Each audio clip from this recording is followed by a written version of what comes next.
नमस्कार, मैं सौरभ, सहायक अध्यापक एलटी गणित, राजकीय इंटर कॉलेज सत्यों, ब्लॉक लमगड़ा, जनपद अल्मोड़ा में कार्यरत हूँ। आज हम लोग जो हमारा चैप्टर चल रहा है रोटेशनल मोशन, उसमें हम लोग पढ़ेंगे moment of inertia of a thin rod and rectangular lemma, यानी कि एक पतली छड़ और एक आयताकार शीट का हम लोग मोमेंट ऑफ इनर्शिया निकालना सीखेंगे। बच्चों, आज हम लोग मोमेंट ऑफ इनर्शिया पढ़ेंगे थिन रॉड का और एक रेक्टेंगुलर लेमा का। तो सबसे पहले हम थिन रॉड लेते हैं। थिन रॉड का एक पतली सी छड़ मान लीजिए, जिसकी मोटाई नेग्लिजिबल हुई, जिसकी थिकनेस नेग्लिजिबल होगी। अब उस रॉड का हम मोमेंट ऑफ इनर्शिया निकालेंगे एक ऐसी एक्सिस से जो उसके सेंटर ऑफ मास से जाती है और उसके परपेंडिकुलर है। तो इसको समझते हैं। जैसे मान लिया ये हमारी एक थिन रॉड होगी, ये इसके सेंटर ऑफ मास से जाने वाली एक्सिस होगी। तो इस एक्सिस के अलोंग हमें इसका एम आई निकालना, मतलब ये रॉड कुछ इस प्रकार से यूं रोटेट करेगी अपनी परपेंडिकुलर एक्सिस के अलोंग। सपोज इस रॉड की लेंथ हमने टोटल मान लेते हैं L, इसका मास ले लिया M, तो इसकी मास डेंसिटी होगी लैम्डा, जो हो जाएगी M/L।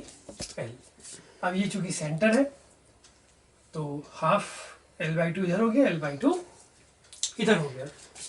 अब एक छोटा सा मास हमने यहाँ पे एज्यूम कर लिया dm, और जिसकी रोटेशनल एक्सिस से जो डिस्टेंस हमने एज्यूम कर ली x।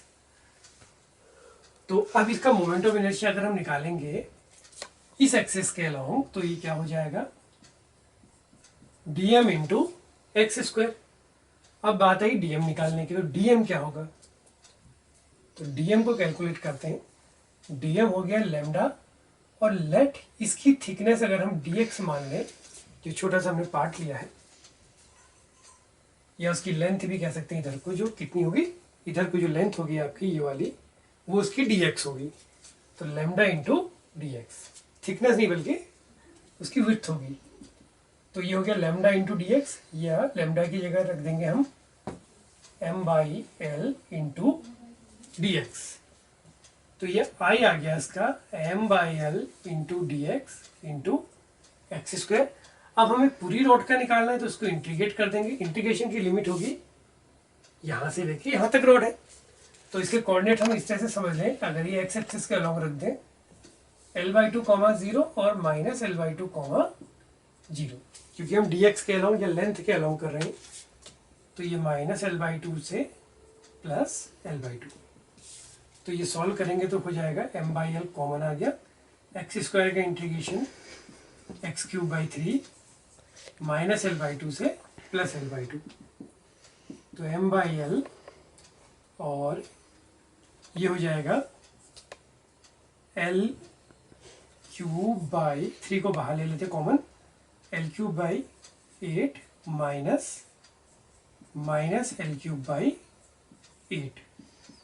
सोल्व करके आ गया m/3l 2L³/8, ये आ गया इतना, और 2 4 जा 8, तो I आ गया mL²/12। तो ये तो मोमेंट ऑफ इनर्शिया इस रॉड का आया सेंटर ऑफ मास से जाने वाली एक्सिस के अलोंग और उसके परपेंडिकुलर। अब अगर हमें इसका एक एंड पे निकालना हो, सपोज इस तरह से, इसकी मोटाई बिल्कुल 0 होगी क्योंकि ये रॉड है। अगर हमें इसका MI इसके अलोंग निकालना हो यहाँ की बजाय, तो अब अगर हम देखें तो ये एक्सिस क्या है, इसके पैरेलल।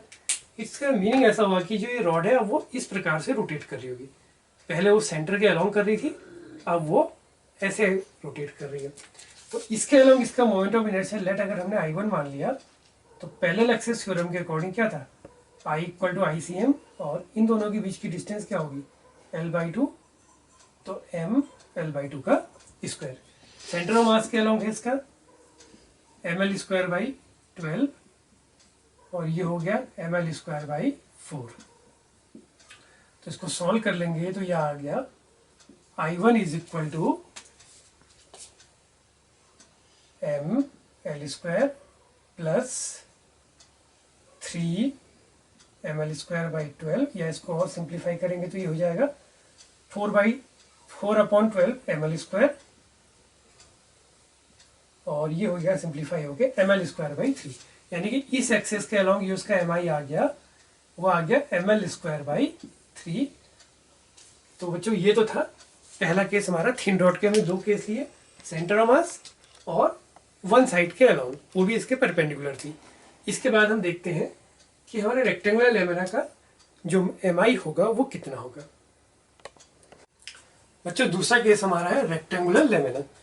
अब रेक्टेंगुलर लेमा हमारा कुछ इस प्रकार का हुआ, एक रेक्टेंगुलर सीट होगी, तो ये इसकी लेंथ मान ली हमने और ये इसकी ब्रेड्थ मान ली। अब इसका मोमेंट ऑफ इनर्शिया हमने निकालना है। देखो ये तो इसकी एक्स एक्सिस या और ये इसकी वाई एक्सिस होगी। इसका mi हम निकालेंगे कुछ इस प्रकार से, एक ऐसी एक्सिस जो इसके सेंटर से जा रही है और इस पर क्या है परपेंडिकुलर। तो अगर हम इसको देखें, परपेंडिकुलर एक्सिस थ्योरम हमने पढ़ी थी, ये आई जेड हो गया, ये वाली एक्सिस क्या होगी आई जेड, ये आई एक्स और ये आई वाई। तो हम क्या कर सकते हैं कि I Z is equal to I X plus I Y theorem को अप्लाई करेंगे, तो हमें इस परपेंडिकुलर एक्सिस के अलोंग जो इसके सेंटर से पास हो रही है उसके थ्रू मोमेंट ऑफ इनर्शिया इसका मिल जाएगा। अब इसकी प्रोसेसिंग देखते हैं क्या करेंगे। तो फिगर इसका कुछ इस प्रकार का बना है और ऐसा समझ लें, ये सपोज वाई वाई डैश मान लें, ये एक्स एक्स डैश, इस तरह का ये फिगर है। देखिए बिल्कुल। अब हमें निकालना किसके अलोंग है, इसके सेंटर से जाने वाली और परपेंडिकुलर एक्सिस, या इसको सेंटर ऑफ मास भी कह देंगे क्योंकि ये सेंटर ऑफ मास हुआ इसका, passing through centre and perpendicular to its plane कह देंगे, या सिंपली परपेंडिकुलर टू इट भी कह सकते हैं सामान्य रूप से। तो अब इसके लिए क्या है, इसका होगा एरिया। तो सपोज इसकी मास डेंसिटी को हम क्या कहेंगे, इसमें ये हो जाएगी सिग्मा क्योंकि इसका एरिया है, और इसका मास हो गया m, तो इसकी मास डेंसिटी सिग्मा क्या होगी m अपॉन। अब थोड़ा सा देखते हैं, सपोज हम ये मान लें कि इसकी लेंथ l है और ब्रेड्थ b है, तो इसका मास हो जाएगा, नहीं मास डेंसिटी हो जाएगी sigma is equal to m upon B L. अब जैसे मैंने सपोज पहली बार हम जब थ्योरम अप्लाई करेंगे तो जो परपेंडिकुलर एक्सिस थी आई जेड जिसके अक्रॉस हमें निकालना है वो है आई एक्स प्लस आई वाई। तो सपोज अगर हमने आई वाई कैलकुलेट करना, आई वाई इसके अलग हो गया, तो हमने एक छोटी सी यहाँ पे स्ट्रिप ले ली, ये हमारी एक स्ट्रिप हो गई। सपोज इससे डिस्टेंस हो गई एक्स और इसको हमने जो कि एल लिया है और ये हमने लिया है बी। तो अब इस वाले पार्ट का हमें मास लेना है। सपोज ये मास हमने डीएम मान लिया, तो डीएम क्या होगा सिग्मा और इसका एरिया, इसका एरिया क्या होगा। अब अगर हम इसकी विड्थ को dx मान लें और ये इसका b हो गया, तो ये अपने आप में खुद एक छोटी सी स्ट्रिप बनी हुई है, तो इसका एरिया हो गया b इंटू डी एक्स, ये तो आ गया dm। अब जब हम आई वाई निकालेंगे तो वो क्या हो जाएगा, इसका मास हो गया dm और इसकी डिस्टेंस इस एक्सिस से कितनी एक्स स्क्वायर। अब जरा समझिए भी करेगा क्या, जब हम इसके अलग निकालें तो इट मीन्स ये कुछ इस प्रकार से रोटेट कर रहा है, और जब हम एक्स एक्सिस के अलग निकालेंगे तो ये कुछ इस प्रकार से इसका रोटेशन होगा। अभी हम इसके अक्रॉस निकालें तो इसका रोटेशन सम कुछ इस टाइप से होगा। तो ये हो गया dm, और इसको अगर हम वैल्यू रख दें sigma b dx into x square. अच्छा, अब बात आई कि इसका इंटीग्रेशन कहाँ से कहाँ तक होगा, तो सेम वही चीज़ माइनस l/2 से प्लस l/2 के बीच में, तो इसको इंटीग्रेट कर देंगे माइनस l/2 से प्लस l/2।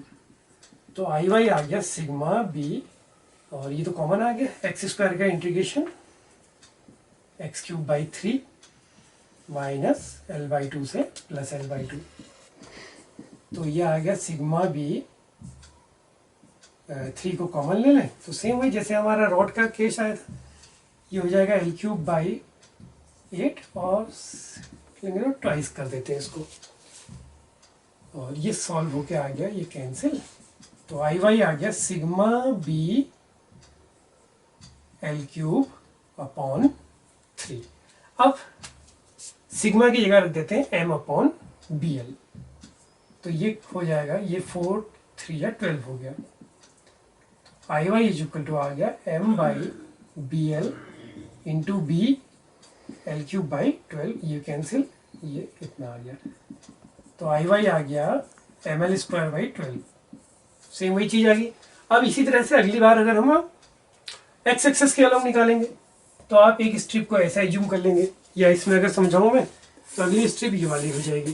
तो उस केस में इंटीग्रेशन की लिमिट -b/2 से +b/2, तो उसको करते नहीं है, वो सीधे सीधे हो जाएगा। ये ml²/12 था, उसका केस में आपको बता दो वहां पे क्या आएगा, सिग्मा b की जगह पर l और dx की जगह चूंकि हम y एक्सेस को ले रहे हैं तो dy इंटू y² हो जाएगा, और लिमिट -b/2 से +b/2, तो mb²/12। तो हमारा जो नेट आ गया आई जेड, या जो हमें निकालना है कुछ इस प्रकार से, वो इन दोनों को ऐड कर दिया, तो ml²/12 plus mb²/12 it is equal to m/12 l² plus b²। तो बच्चों ये तो था रेक्टेंगुलर लेमा का और थिन रॉड, जो कि दोनों टॉपिक हमने बड़े छोटे से थे, उनका moment of inertia, centre of mass से जाने वाली एक्सेस और उसके परपेंडिकुलर। Good morning.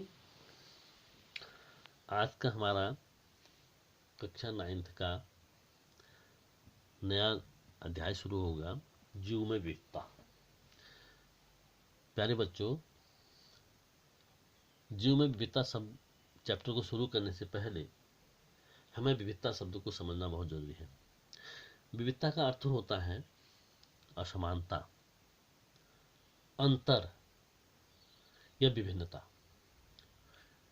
असमानता, विभिन्नता, अंतर के हिसाब से हमें थोड़ा इसकी जानकारी प्राप्त होती है कि विविधता होती क्या चीज है। सभी जीवधारी किसी न किसी रूप में एक दूसरे से भिन्न होते हैं। जैसे अपने आकार के आधार पर वो भिन्न हो सकते हैं, अपने आवास के आधार पर भिन्न हो सकते हैं, अपने जीवन काल के आधार पर भिन्न हो सकते हैं, ऊर्जा ग्रहण करने के आधार पर भिन्न हो सकते हैं। तो ये जो जीवों की जो विभिन्नताएं पाई जाती हैं, जो भिन्नता इनमें पाई जाती हैं, वो विविधता कहलाती है। जैसे हम कह सकते हैं कोई जीव आकार में बड़ा होता है तो कोई जीव बहुत छोटा होता है। किसी जीव का जीवन काल बहुत अधिक होता है, जैसे कछुए का हमें ज्ञात है लगभग 300 वर्ष जीता है कछुआ। लेकिन कोई जीव बहुत कम समय तक जीवित रहते हैं, कम समय जीवन काल उनका बहुत छोटा होता है। इन्हीं विभिन्नताओं को विविधता कहा जाता है। अब जब विविधता की बात आ रही है तो अब बात आती है कि हमें इनको अलग कैसे करें। इसलिए इनका वर्गीकरण पढ़ना पड़ेगा, और वर्गीकरण करेंगे तो वर्गीकरण से लाभ क्या होंगे। सबसे पहले वर्गीकरण से लाभ होगा, जीव का जैव विकास का अध्ययन करने में मदद होती है। जब हम किसी जीव का वर्गीकरण करेंगे तो उसका पादुक्रम हमें पता चलेगा कि पहले किस प्रकार के जीव प्रकृति में आए और उसके बाद फिर किस प्रकार के जीव का उद्भव हुआ। दूसरी बात है, इससे जीव को पहचानने में मदद मिलती है। वर्गीकरण का लाभ यह होगा कि जो जीव हमारे पास हैं उनसे जो है हमें उनको पहचानने में मदद मिलेगी। जीव के विशेष लक्षणों को समझने में आसानी होगी कि किस जीव का कैसा विशेष लक्षण है, उसको हम समझ सकते हैं आसानी से।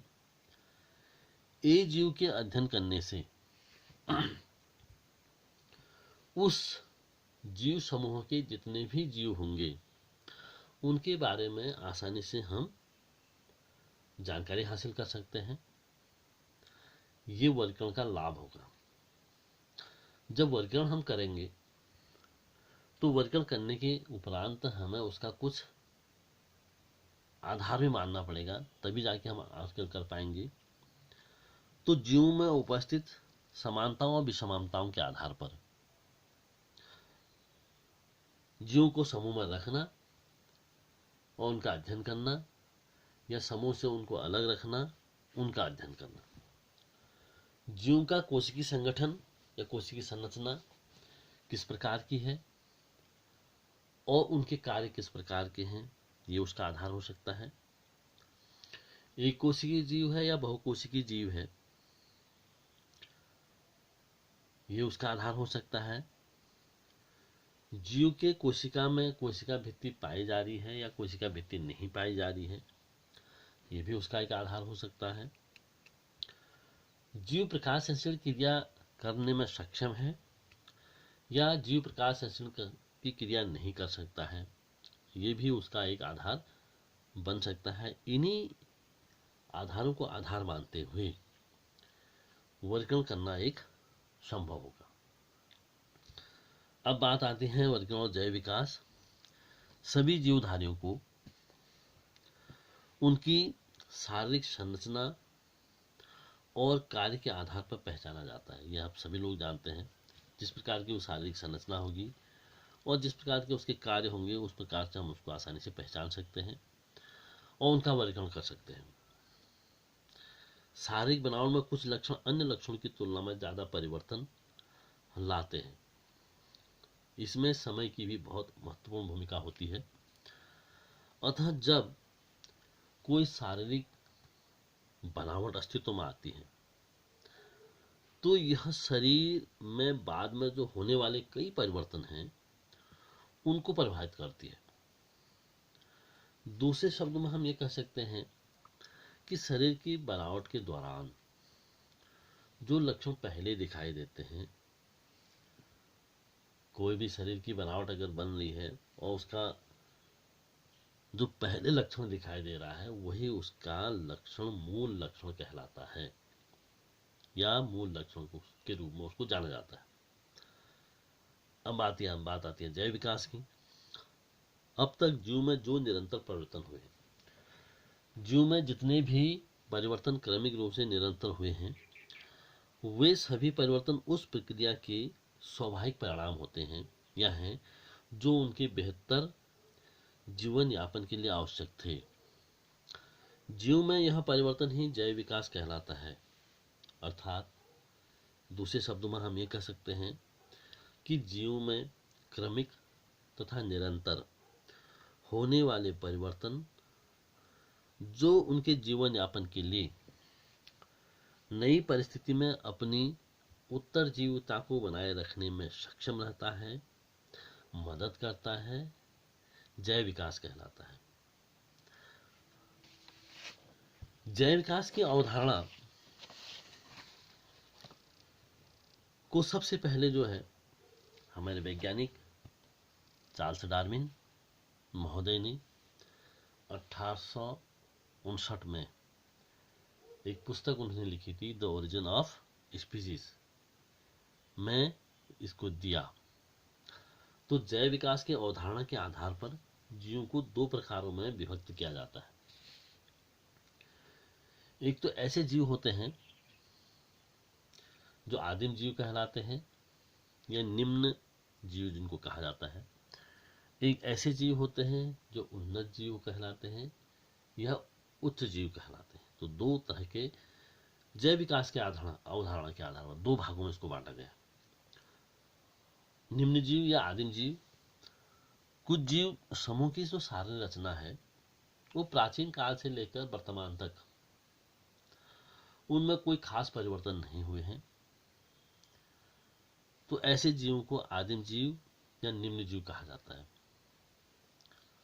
लेकिन कुछ जीवों में जीव समूहों की शारीरिक रचना में पर्याप्त परिवर्तन दिखाई देते हैं, उन्हें उन्नत जीव कहा जाता है। हुटेकर द्वारा जीवों के 5 जगत बनाए उन्होंने। हुटेकर महोदय ने जीवों को 5 जगतों में विभाजित किया। सबसे पहले मोनेरा जगत, प्रोटिस्टा जगत, फंजाई जगत, प्लांटी जगत, एनिमेलिया जगत। जीवों को इन 5 जगतों में बांटने के लिए उन्होंने एक रेखा चित्र दिया। वो रेखा चित्र देखो, जीवों का वर्गीकरण को दो भागों में उन्होंने बांटा उसको। पहले कहा कि प्रोकैरियोटिक और यूकैरियोटिक। प्रोकैरियोटिक जैसे कि हमने पिछले अध्याय में आपको बताया था सॉरी, प्रोकैरियोटिक सेल्स और यूकैरियोटिक सेल्स। प्रोकैरियोटिक सेल्स वो होते हैं जिनमें कोशिका के अंदर जो कोशिका के अंगक पाए जाते हैं, उन अंगकों में कोई विशेष आवरण उनका नहीं होता है। वो कोशिका दिल में बिखरे हुए रहते हैं। केंद्रक का कोई विशेष आवरण नहीं होता है, वो भी एक जनिनुमा संरचना उसमें होती है। तो इस आधार को मानते हुए प्रोकैरियोटिक जीव उन्होंने कहा। और प्रोकैरियोटिक जीवों को उन्होंने मुनिरा जगत में बांटा। मुनिरा जगत में आप जानते हैं कि प्रोकैरियोटिक सेल में हमने जीवाणु की संरचना बनाई थी, नीली हरी सवाल बनाए थे आपके। साइनोबैक्टीरिया ये इस संघ के जंतु इसमें। यूकैरियोटिक सेल्स या यूरोटिक जीव दो प्रकार के जीव होते हैं। एक तो एक कोशिकीय जीव होते हैं, दूसरे बहुकोशिकीय जीव होते हैं। एक कोशिकीय जीव को प्रोटिस्टा जीव कहा उन्होंने, जिसमें अमीबा, पैरामीशियम यानी संघ प्रोटोजोआ के जंतुओं को हम रखते हैं। बहुकोशिकीय जीव में उन्हें दो भागों में बांटा इसको भी। एक तो कहा कि कोशिका रहित जीव, एक कोशिका भित्ति सहित जीव, और दूसरे कोशिका भित्ति रहित जीव। जिनमें कोशिका भित्ति पाई जाती है और जिनमें कोशिका भित्ति नहीं पाई जाती है, ऐसे दो भागों में बहुकोशिकीय जीवों को व्हिटेकर महोदय ने बांटा। कोशिका भित्ति रहित जो जीव हैं, जिनमें कोशिका भित्ति नहीं पाई जाती है, उनको हमने एनिमेलिया जगत में रखा। और जिनमें कोशिका भित्ति पाई जाती है उनको भी दो भागों में बांट दिया उन्होंने। कोशिका भित्ति वाले जीव को जब दो भागों में बांटा, उन दो भागों को भी उन्होंने एक तो ऐसे जीव बांटे जो प्रकाश संश्लेषण की क्रिया कर सकते हैं, एक ऐसे जीव होते हैं जो प्रकाश संश्लेषण की क्रिया में भाग नहीं लेते हैं, प्रकाश संश्लेषण की क्रिया नहीं कर पाते हैं। जो प्रकाश संश्लेषण की क्रिया यानी फोटोसेंसिस क्रिया नहीं कर पाते हैं उनको उन्होंने कहा फंजाई। और जो प्रकाश संश्लेषण की क्रिया में सक्षम हैं, उनको कर सकते हैं, फोटोसेंसिस की क्रिया को कर सकते हैं, उनको उन्होंने कहा प्लांटी। तो व्हिटेकर द्वारा ये 5 जगतों की रूपरेखा इस प्रकार से है। अब इस वीडियो में आज हम इसी को देखेंगे, यहाँ तक देखेंगे। अगले वीडियो में हमें 5 जगतों के विभिन्न लक्षण और उसमें कौन कौन से जीव आते हैं इसका अध्ययन करेंगे। थैंक यू बच्चों।